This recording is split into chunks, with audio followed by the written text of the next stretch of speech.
మనందరికీ ఒకే కోరిక ఉంటుంది, సంతోషంగా జీవించడం. కాని ఈ ప్రపంచంలో ఎప్పుడూ మనకు అనుకున్నట్టే జరగదు. అప్పుడు మనం ఎలా నిజంగా సంతోషంగా ఉండగలం? మొదటగా, జరిగేదాన్ని అంగీకరించండి. జీవితంలో ప్రతిదీ మన నియంత్రణలో ఉండదు. కాని మన ప్రతిస్పందన మాత్రం మన చేతిలోనే ఉంటుంది. అది మార్చగలిగితే మనకు శాంతి వస్తుంది. రెండవది, క్షమించండి. ద్వేషం మన మనస్సును భారంగా చేస్తుంది. ఎవరినైనా క్షమిస్తే మనసు తేలికగా ఉంటుంది, మనలో ప్రేమ పెరుగుతుంది.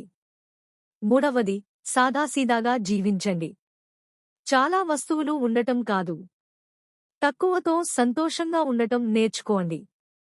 పరస్పరంగా పోల్చుకోవడం మానండి. నాలుగవది, కృతజ్ఞతతో ఉండండి. ప్రతిరోజూ చిన్న పెద్ద 3 విషయాలకు ధన్యవాదం చెప్పండి. అది మన హృదయాన్ని ప్రశాంతంగా చేస్తుంది.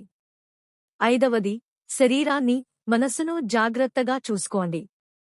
సరైన ఆహారం, నిద్ర, ధ్యానం లేదా ప్రార్థన, ఇవి మన సంతోషానికి మూలం. చివరగా, ఎవరినైనా సాయం చేయండి. ఒక చిన్న సహాయం, ఒక మధురమైన మాట, మరొకరి జీవితంలో వెలుగు నింపుతుంది. అది మన సంతోషాన్ని రెట్టింపు చేస్తుంది.